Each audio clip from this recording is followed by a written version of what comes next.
Good morning, student. How are you? I'm sure that you are doing very well in your study. Today we are starting our content that is related to the political science and chapter number 4, executive. It is our ongoing topic, and this is a last video of this content and related to the PM and the Council of Ministers. And today's topic is our topic is PM and the Council of Minister.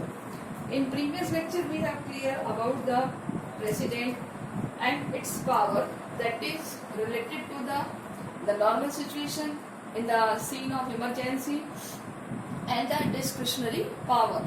So all three powers make the position of President important and powerful.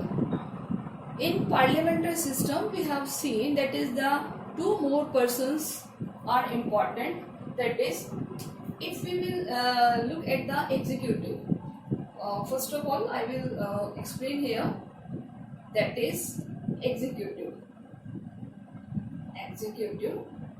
You can see the topmost person, that is President, and after that PM, okay, and then Council of Ministers,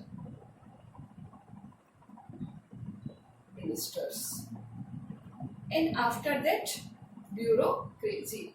Bureaucracy in the sense that is a person, those they are related to the government officers. That is bureau.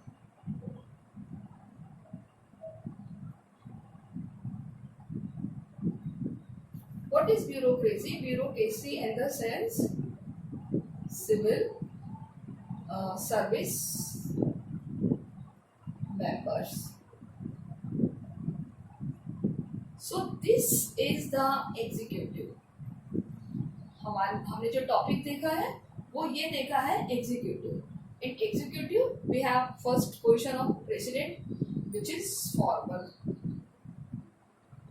PM is real. Clear? And PM की help के लिए कौन होता है? Council of minister. और इनके लिए help के लिए कौन होता है? ब्यूरोक्रेसी यानी सिविल सर्विस मेंबर्स, जिनको हम हमारी आम भाषा में कहते हैं सरकारी कर्मचारी.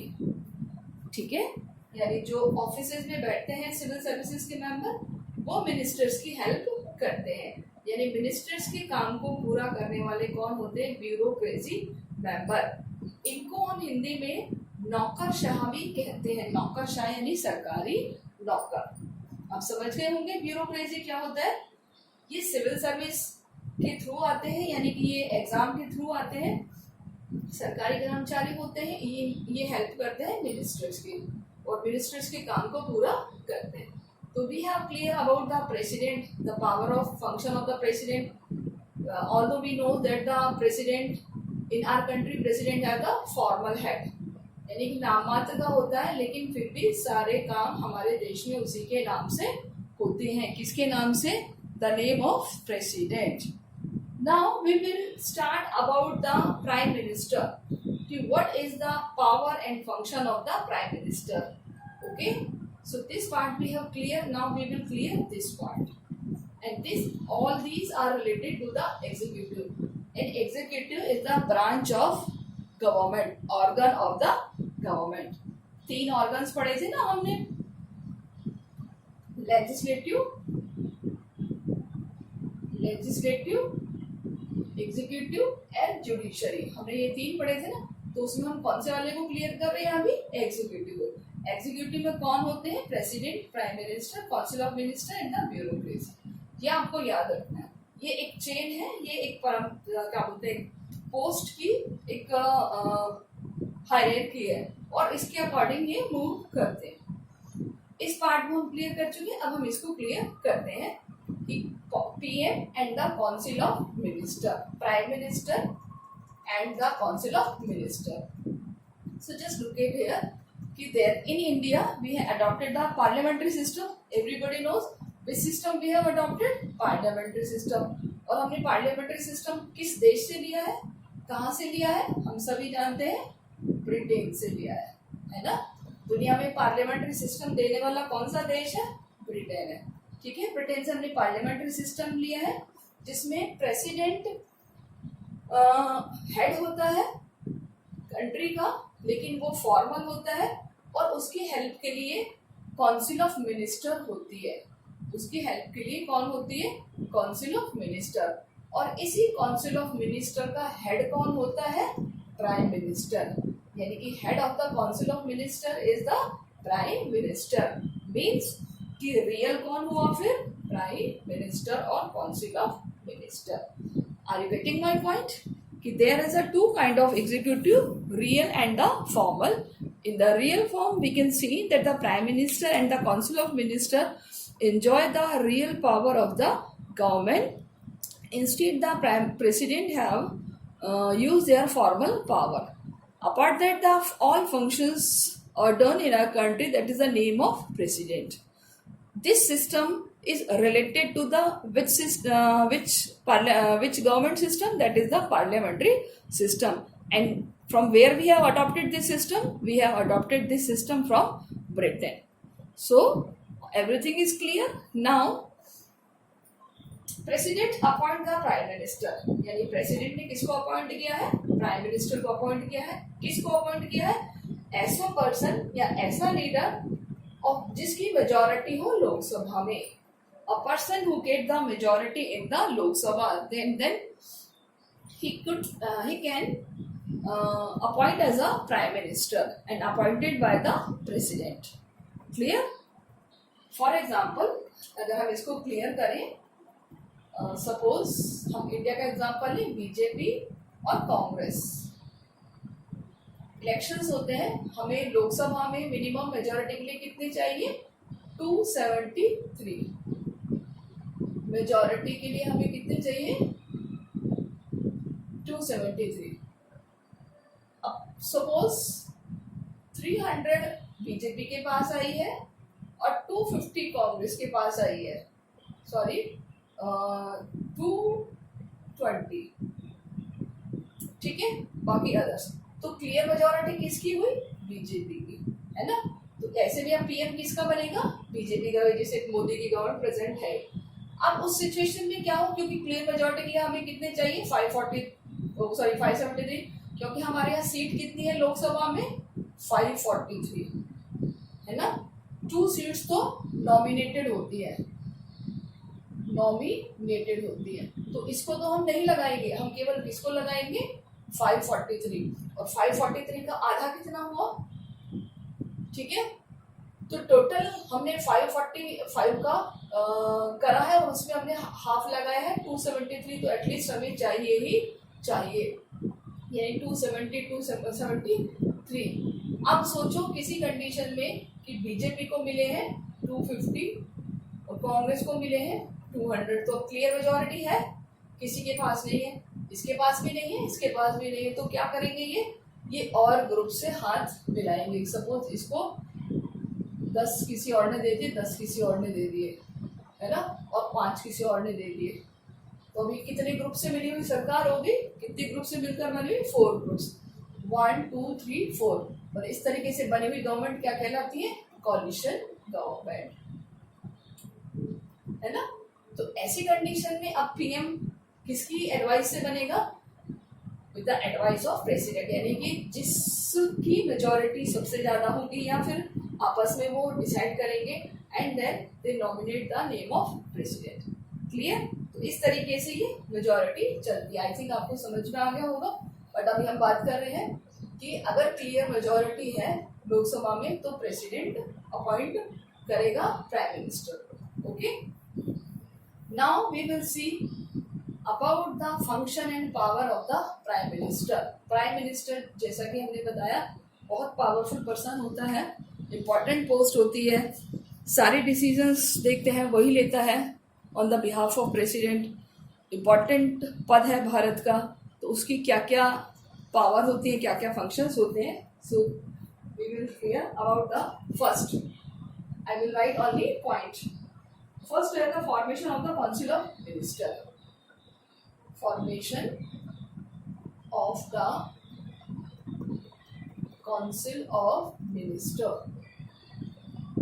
यानी कि काउंसिल ऑफ मिनिस्टर को फॉर्मुलेट करना कि जैसे जितने डिपार्टमेंट है उसके अकॉर्डिंग मिनिस्टर्स को देखना और उनकी फॉर्मुलेट करना. Second is the allocation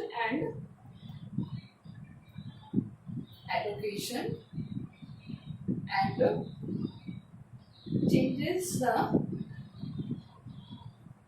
changes ministers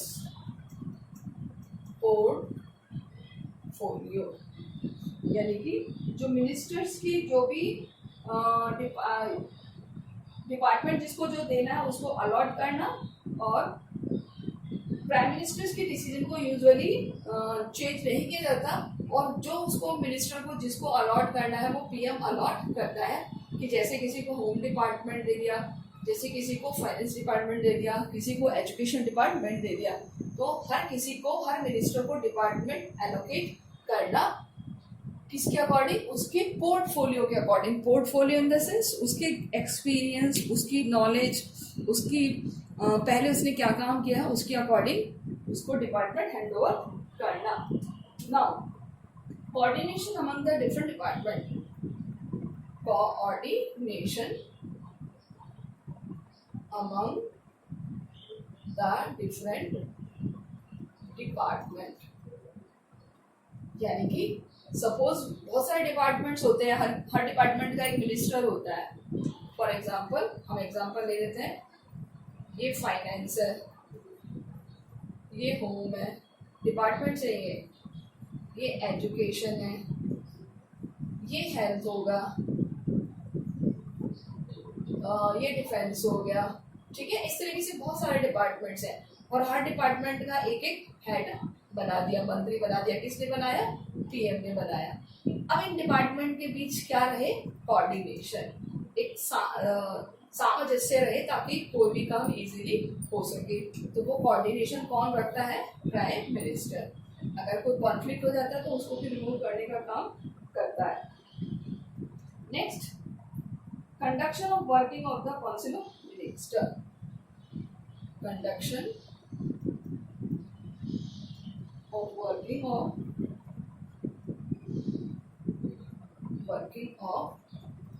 council of minister.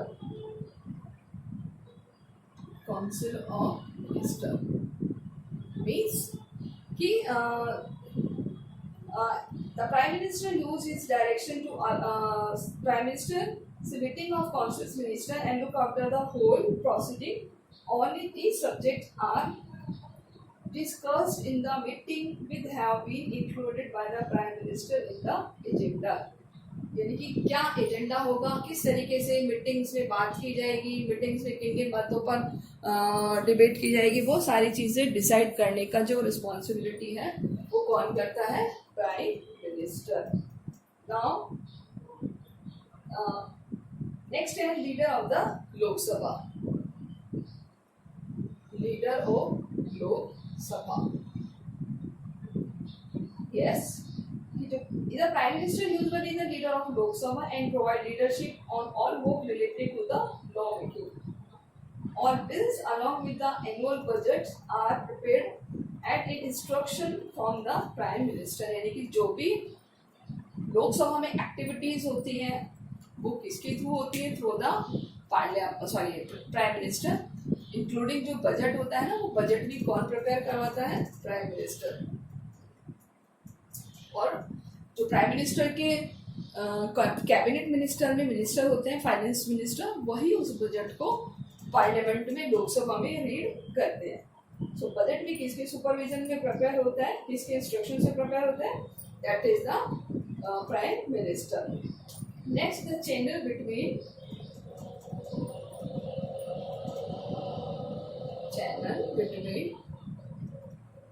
President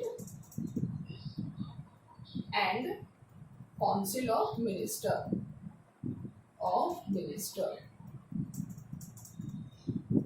means कि प्रेसिडेंट यहाँ पर है, प्रेसिडेंट यहाँ पर है, काउंसिल ऑफ मिनिस्टर. तो काउंसिल ऑफ मिनिस्टर की बात को पीएम तक पहुंचा, प्रेसिडेंट तक पहुंचाता है कौन? पीएम. यानी ये यहाँ से यहाँ तक जाती है, फिर ये यहाँ से ये डायरेक्ट नहीं होते। प्रेसिडेंट के बाद किसके पास आती है? पीएम के पास। एंड देन किसके पास आती है? काउंसिल ऑफ मिनिस्टर के पास। तो ये एज अ कैसी फंक्शन करता है? As a channel, as a bridge, as a pul. Okay, तो प्रेसिडेंट और काउंसिल ऑफ मिनिस्टर के बीच में एज अ चैनल के रूप में काम करता है। Okay, and last that is the appointment of the various posts. Appointment of the various posts, यानी कि जितनी भी इम्पोर्टेंट पोस्ट होती है जो हमने बात करी थी, जिसको अपॉइंट करता है कौन? प्रेसिडेंट। उसमें जो भी एडवाइस होती है वो किसकी होती है? With the advice of prime minister, यानी प्राइम मिनिस्टर एडवाइस करता है प्रेसिडेंट को एंड अपॉइंट करता है। So the president has been given the right to appoint the various official, but in a practice appointment of the post happen only the advice of prime minister. Prime minister जो advice करेगा उसी को ही president appoint करेगा। अब बताओ यहाँ पर सबसे ज्यादा पावरफुल कौन हुआ? फिर प्राइम मिनिस्टर हुआ ना, कि हाँ भाई प्राइम मिनिस्टर ने कह दिया कि चीफ जस्टिस इसको बनना है तो वही बनेगा। तो इस तरीके से प्राइम मिनिस्टर सबसे ज्यादा पावरफुल होता है। So I think clear student, I have write in a point, I will provide notes, you can take help from notes in detail, and every point have 2-3 lines, okay, which I have orally expressed in the video lectures, but I will provide notes. You can note down from this and written in detail. Okay, now one another important, हाँ भाई इसको मिटा दो, कर दो, सब समझ में आ गया ये सारा portion? Okay, very good student, मुझे आपकी आवाज आ गई है? यस, सारे बच्चे कह रहे हैं मिटा दो मैम, समझ में आ गया। Okay, very good. सबसे इंटेलिजेंट बच्चा कौन बन के दिखाएगा हमारी क्लास में भाई? Okay, now next content that is the related the size of council of minister. Size of council of minister, यानी कि मिनिस्टर ऑफ काउंसिल का साइज क्या होना चाहिए। अब सपोज मैं प्राइम मिनिस्टर हूँ तो मैं तो अपना काउंसिल ऑफ मिनिस्टर का साइज बड़ा करूंगी। मेरे में तो 100 भी हो सकते हैं, 150 भी हो सकता है, 200 भी हो सकता है, मुझे कोई रोकने वाला थोड़ी है। पर क्या ऐसा होना चाहिए कि अब एक स्पेसिफिक डिजिट होनी चाहिए, एक स्पेसिफिक संख्या होनी चाहिए? Yes, it is decided. एक अमेंडमेंट हुआ था 91st अमेंडमेंट 2003। विच अमेंडमेंट? 91st amendment 2003। कब हुआ है ये? 91st amendment 2003।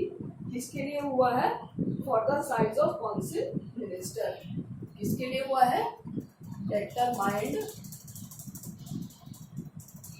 For size of council of minister, यानी कि अब के बाद से जो काउंसिल ऑफ मिनिस्टर की संख्या है वो निश्चित होगी, निर्धारित होगी, कम या ज्यादा नहीं होगी।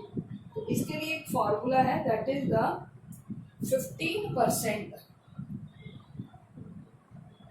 ऑफ द, कितनी percent? 15% of the total number of the member, total number of the member of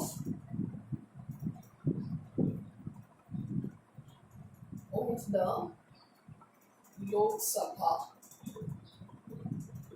आपके बुक में लिखा हुआ है हाउस ऑफ द पीपल, यानी लोकसभा को क्या कहते हैं? House of the people. यानी लोकसभा की टोटल जो नंबर ऑफ मेंबर्स है ना, उसका कितना प्रतिशत होना चाहिए? 15% से ज्यादा नहीं होना चाहिए। क्या?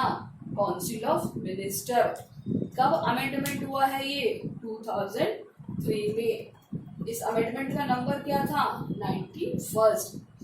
This system also follow in the state legislative assembly. यानी कि जो स्टेट लेजिस्लेटिव असेंबली होंगी ना, वहां पर भी 15% से एक्सीड नहीं होनी चाहिए. It not should be exceed 15%. For example, जैसे हम लोकसभा की बात करें, लोकसभा में कितने मेंबर्स होते हैं? 545. तो इसका कितना परसेंट होगा? 5% का, इसका 15%. क्लियर? ये किसके लिए है? लोकसभा के लिए. अब हर स्टेट की तो लेजिस्लेटिव असेंबली अलग होती है. फॉर एग्जांपल हम राजस्थान का लें, राजस्थान में कितनी है स्टेट लेजिस्लेटिव असेंबली मेंबर्स? 200. तो 200 का कितना होना चाहिए? 50%. इससे ज़्यादा नहीं होनी चाहिए. यानी कि स्टेट में जो सीएम होगा वो अपने काउंसिल ऑफ मिनिस्टर में कितने % मिनिस्टर्स को ले सकता है? ओनली 15%. 200 क्या है ये 200 राजस्थान की स्टेट लेजिस्लेटिव असेंबली संख्या है, राजस्थान की विधानसभा संख्या है. ठीक है, तो ये एक एग्जांपल दिया है आपको राजस्थान का. यानी ये जो फिक्स साइज किया है ना काउंसिल ऑफ मिनिस्टर का, ये सभी जगह है. सेंट्रल गवर्नमेंट में भी है और स्टेट गवर्नमेंट में भी है. It applicable both in central level and the state level in every state. Okay, student, are you getting my point? It is very important question, and it is many of time can seen in competitive exam. In which amendment, in which year, what is the size of council of minister? So I think you have understand very well. Now come to the next point. Okay, student, I will clear it. It is also given in your book page number 91. एक glossary दी हुई है आपकी book में 91 page पर, उसमें भी दिया हुआ है. You can take help from this paragraph. Now, what about the responsibility? What is the collective responsibility? Collective responsibility. सामूहिक उत्तरदायित्व क्या होता है? अब यानी ये बात आ रही है council of minister and prime minister की. What is the meaning of collective responsibility?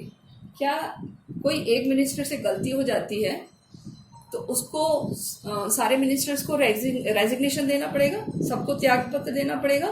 इसको कहते हैं collective responsibility. You can see in your book page number 92. I am reading कि collective responsibility is based on the principle solidarity of the cabinet. It implies that vote of the no confidence even against the single minister idea. क्या कब हो जाता है? जब no confidence होता है, यानी कि नो कॉन्फिडेंस इन लोकसभा. यानी लोकसभा में जब वो कॉन्फिडेंस नहीं रहता तो चाहे वो एक मिनिस्टर के लिए हो ना, against the single minister, against the single minister. Okay, तो उस कंडीशन में क्या करना होगा? It is also indicate the ministers, single minister leads the resignation of the entire council of minister. यानी कि resignation leads to the that is resign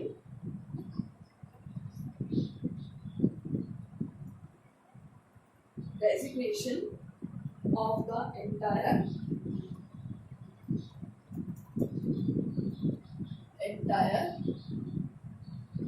council of minister. यानी कि जब किसी एक पर्सन के खिलाफ नो कॉन्फिडेंस क्लियर हो जाता है लोकसभा में, तब सभी काउंसिल ऑफ मिनिस्टर को रिजाइन करना पड़ता है. इसे हम क्या कहते हैं? Collective responsibility. कलेक्टिव रिस्पॉन्सिबिलिटी यानी सामूहिक उत्तरदायित्व. यानी जितने भी काउंसिल ऑफ मिनिस्टर थे ना मेंबर, 15%, सबको रिजाइन करना पड़ता है विद द प्राइम मिनिस्टर. यदि किसी एक से ऐसा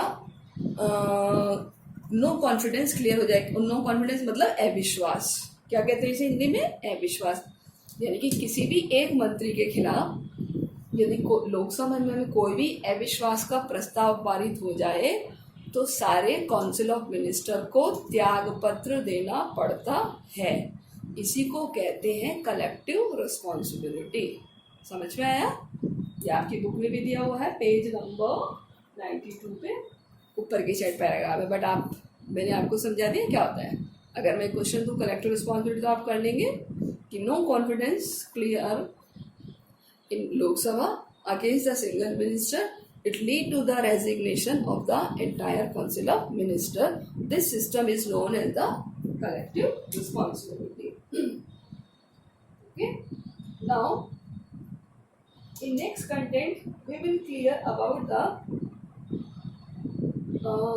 prime minister enjoy a pre-eminent place in the government. The council of minister cannot exist, only the prime minister has taken oath office. The death of the prime minister automatically brings around the resolutions, और ये तो इतना खैर important नहीं है, but we will look at the next. The power of which is prime minister widely actually put into the depends upon the prevailing political condition. The prime minister of council ministers have been unsellable whenever single political party secured majority in Lok Sabha. So I think this is the point we have clear. So don't focus in this topic. Now just come to the last content, that is the permanent executive or bureaucracy. It is also important part of your content. Let's look at it here.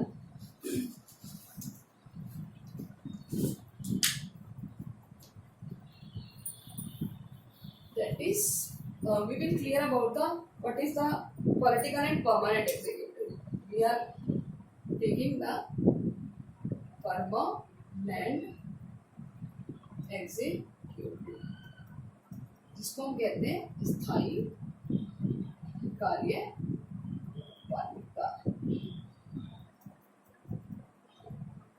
क्या होती है ये स्थायी कार्यपालिका, हम देखते हैं।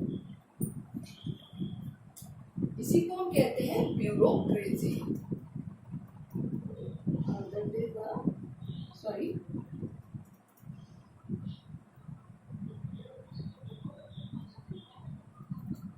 Bureaucracy जिसको हम कहते हैं नौकरशाही। अब हमें इसकी जरूरत क्यों है, हम देखते हैं।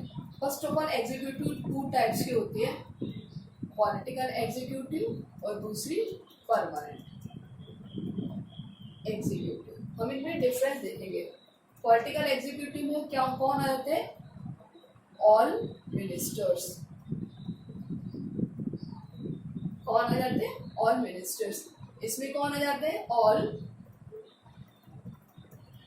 ब्यूरोक्रेसी मेंबर्स, चाहे वो IAS हो, चाहे वो IPS हो, चाहे वो टेक्निकल स्टाफ हो, चाहे वो मैनेजमेंट हो, ये सब इसमें आ जाता है परमानेंट में। Clear? Second, they elected through the election. ये कैसे होते हैं, सिलेक्ट होते हैं। किसके through, through the exam. Exam के थ्रू। आपने देखा है किसी भी सरकारी कर्मचारी को चुनाव लड़ते हुए, है ना? नहीं ना, उसकी रिक्रूटमेंट कैसे होता है, through the exam. I will change the marker, it has releasing. Third, that is ये इलेक्टेड होते हैं, ये सिलेक्टेड होते हैं through the exam. They are an expert और they expert. Why they are expert? Because they are educated, they are technical. यानी कि ये क्या होते हैं, नॉन टेक्निकल। ये कैसे होते हैं, टेक्निकल। ये पढ़े लिखे होते हैं, एग्जाम के थ्रू आते तो ये ज़्यादातर कैसे होते हैं, टेक्निकल। ये क्या होता है, टेम्पोररी, यानी कि जैसे अगर लोकसभा में कॉन्फिडेंस मोशन क्लियर हो गया तो इनको रेजिग्नेशन देना होगा। ये कैसे होते हैं, परमानेंट।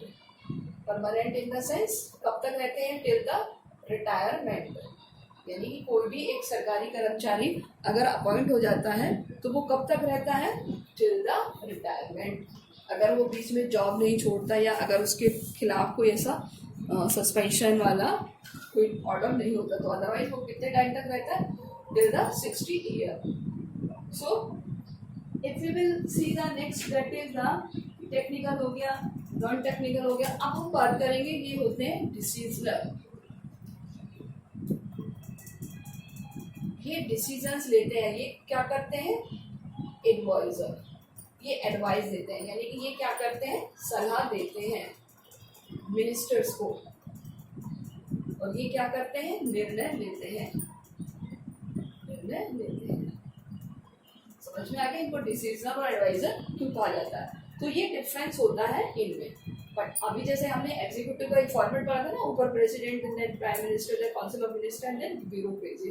तो ये उतना ही सच है कि without permanent executive, political executive कोई भी काम नहीं कर सकते। अगर मैं आपको ये क्वेश्चन दूं, what is the difference between political executive, permanent executive, तो आप कर लेंगे, है ना। अब या कोई भी 6 जो मैंने आपको बताया बहुत गौर से देख लीजिए, एक बार मैं फिर रिपीट कर देती हूँ। इसमें सारे मिनिस्टर्स होते हैं पॉलिटिकल एग्जीक्यूटिव में। पॉलिटिकल एग्जीक्यूटिव में कौन होते हैं, सारे मिनिस्टर्स। परमानेंट में, परमानेंट एग्जीक्यूटिव में ऑल ब्यूरोक्रेसी मेंबर, चाहे वो IAS हो, IPS हो, टेक्निकल हो, मैनेजमेंट हो। ओके, मैनेजमेंट लिखा है मैंने, ये मैं वापस से लिख देती हूँ, मैनेजमेंट। ये टेक्निकल हो गया। ये सारे इलेक्शंस के थ्रू आते हैं, इलेक्ट होकर के ये सिलेक्ट होते हैं। क्या होते हैं ये, सिलेक्ट होते हैं, सिलेक्ट थ्रू द एग्जाम, यानी इनका एग्जाम होता है और उसके बाद इनका सिलेक्शन होता है। ये अनएक्सपर्ट होते हैं क्योंकि ये 5 साल के लिए आते हैं, बाद में ये लोग रहे ना रहे पता नहीं, इलेक्शन जीते नहीं, तो ये धीरे धीरे और फिर ये नए भी आते हैं, कोई पहली बार इलेक्शन जीत के आया है, ये हमेशा रहते हैं परमानेंट। तो ये अपने काम में एक्सपर्ट होते हैं, इनको पता होता है कि कौन सा काम कैसे करना है। ये नॉन टेक्निकल होते हैं क्योंकि हमारे हम जानते हैं कि आजकल तो फिर भी मिनिस्टर्स पढ़े लिखे मिल जाते हैं, बट पहले तो इतनी एजुकेशन का नहीं है, और साथ ही हमारे यहाँ पर किसी भी मिनिस्टर के लिए बेसिक एजुकेशन का कोई प्रोविजन नहीं है। तो दे आर मोर टेक्निकल, ये ज़्यादा पढ़े लिखे होते हैं, टेक्निकल भी होते हैं। Temporary because they are for 5 years and 5 years are not determined. If the no confidence motion is passed in Lok Sabha, so they have resigned. We have cleared in earlier, that is a collective responsibility. But they are permanent. कब तक रहते हैं ये, till retirement. क्योंकि एक बार जो सरकारी सेवा में आ जाता है वो कब तक रहता है, रिटायरमेंट। पॉलिटिकल एग्जीक्यूटिव क्या होती है, डिसीजनर, यानी ये निर्णय लेते हैं। और परमानेंट एग्जीक्यूटिव क्या होते हैं, एडवाइजर, ये सलाह देते हैं, ये सलाह देते हैं इसको, पॉलिटिकल एग्जीक्यूटिव को। क्यों, क्योंकि ये इसके सचिव होते हैं, सेक्रेटरी होते हैं, इसके एडवाइजर होते हैं। आई थिंक आपको अच्छे से क्लियर होगा कि ये क्या होते हैं। Okay, so on the basis we can say that is the permanent executive are more important part in India for the help of political executive। जैसे एक हमने कोई एग्जाम्पल, ये है कोई मिनिस्टर, ठीक है, मिनिस्टर ए।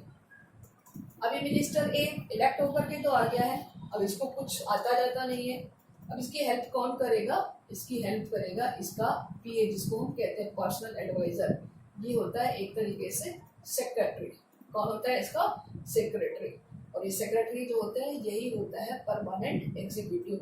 यही इसके मीटिंग्स के एजेंडे तैयार करता है, यही ये बताता है कि कहाँ जाना है, किससे मिलना है, यही इसको एडवाइस करता है। क्योंकि मिनिस्टर तो ज़्यादा पढ़ा लिखा भी नहीं है, उसे काम का एक्सपीरियंस भी नहीं है ना। हम यहाँ देखो एक और ये जोड़ सकते हैं, दैट इज द अनएक्सपीरियंस और ये कैसे होते हैं, एक्सपीरियंस। क्लियर? तो हमने एक और बना दिया, देखो अनएक्सपीरियंस और एक्सपीरियंस का, ये ज़्यादा अनुभवी होते हैं। क्यों? क्योंकि ये लंबे टाइम तक रहते हैं, तो ये ज़्यादा एक्सपीरियंस वाले होते हैं, ये अनएक्सपीरियंस वाले होते हैं। तो हर मिनिस्टर का एक पीए होता है और वो उसकी हेल्प से ही काम करता है। अगर हम यूं भी कहें ना बच्चों कि हमारे यहाँ पर सेक्रेटरी मिनिस्टर से भी ज़्यादा पावरफुल है, तो गलत नहीं होगा, क्योंकि सारे दिन ऑफिस में तो यही लोग बैठे होते हैं, यही लोग काम करते हैं। मिनिस्टर्स तो क्या करते हैं, घूमते रहते हैं, अपना एजेंडा तैयार करते हैं। क्लियर? सो हम कहते हैं कि हमारे यहाँ पॉलिटिकल एग्जीक्यूटिव की हेल्प के लिए कौन है, परमानेंट एग्जीक्यूटिव, क्योंकि परमानेंट एग्जीक्यूटिव के मेंबर्स पढ़े लिखे होते हैं, समझदार होते हैं और वो सारे काम करते हैं। इन द लास्ट टॉपिक के that is the second paragraph, page number 95, come to the 95, open your book. कि Indian bureaucracy today in the enormously complex system is consist all India service यानी IAS, state services, employees and the local government and the technical or management staff running the public sector undertaking market or constitutional were aware to importance of the non-partisan and professional bureaucracy। यानी इसमें कौन कौन होते हैं, सारे IAS हो गए, IPS हो गए, state legislative service, state services के मेंबर्स हो गए, सारे लोकल गवर्नमेंट के कर्मचारी हो गए, टेक्निकल नॉन टेक्निकल सब इसके कर्मचारी आते हैं। अब हम बात करेंगे इनकी रिक्रूटमेंट कौन करता है, हु रिक्रूट दिस। तो आपने नाम सुना होगा UPSC, और एक नाम सुना है आपने RPSC। कौन बताएगा what is the full form of UPSC and RPSC? Yes, बोलिए, जोर से बोलिए, I am hearing. Yes Shama, tell me. Very good, yes, union public service commission. क्या है? Union public service commission. ठीक है, इस तरीके से हर स्टेट में स्टेट पब्लिक सर्विस कमीशन होता है, बट मैंने यहाँ आर लिखा है, आर फॉर राजस्थान। तो हम राजस्थान के पब्लिक सर्विस कमीशन की बात कर रहे हैं। राजस्थान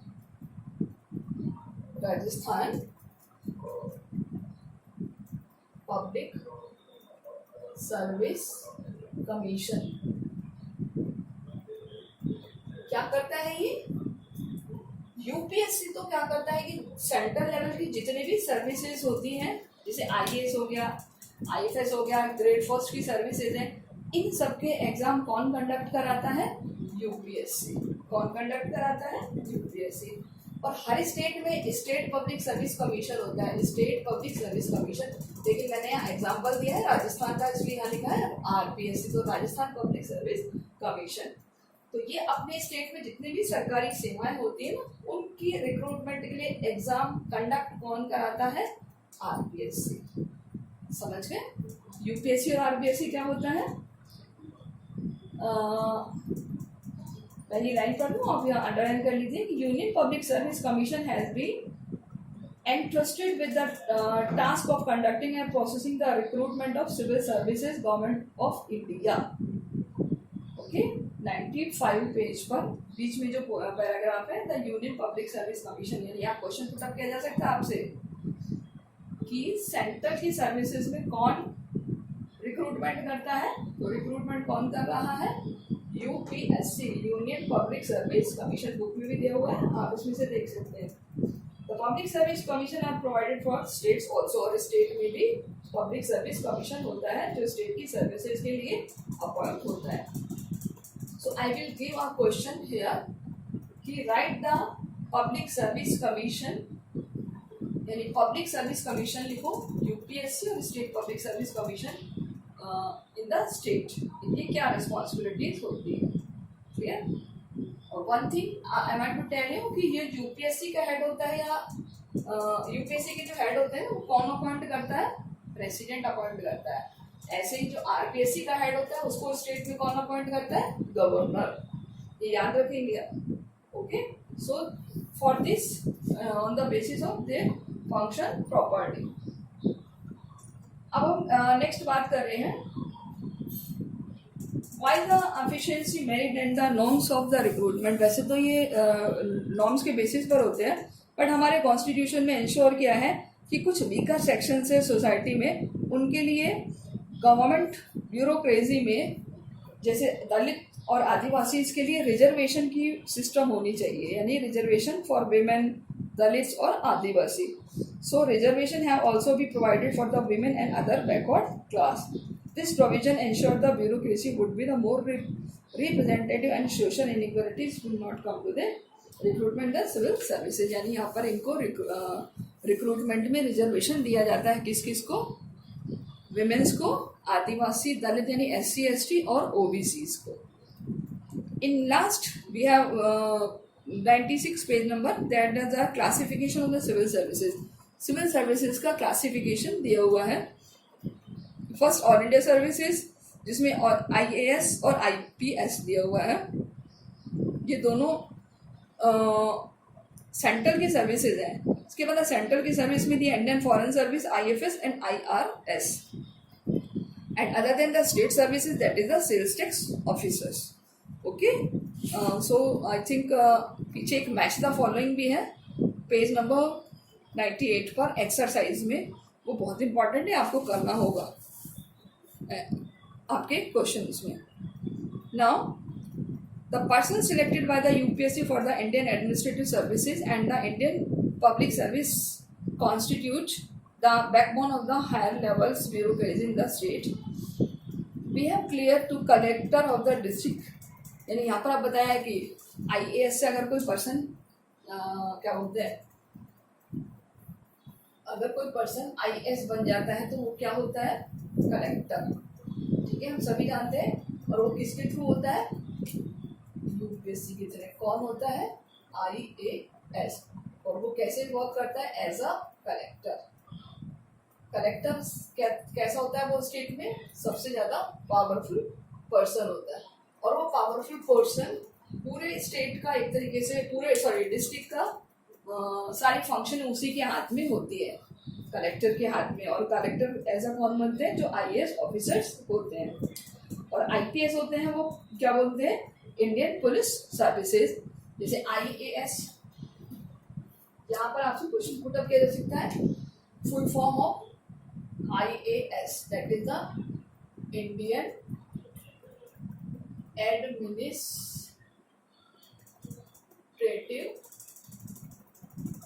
सर्विसेज. ठीक है, ये है IAS. और IPS Indian police services. Clear. तो ये दो सर्विसेज आपको याद रखनी है. The two services are very important, which is recruited by the UPSC and they most powerful post in the district.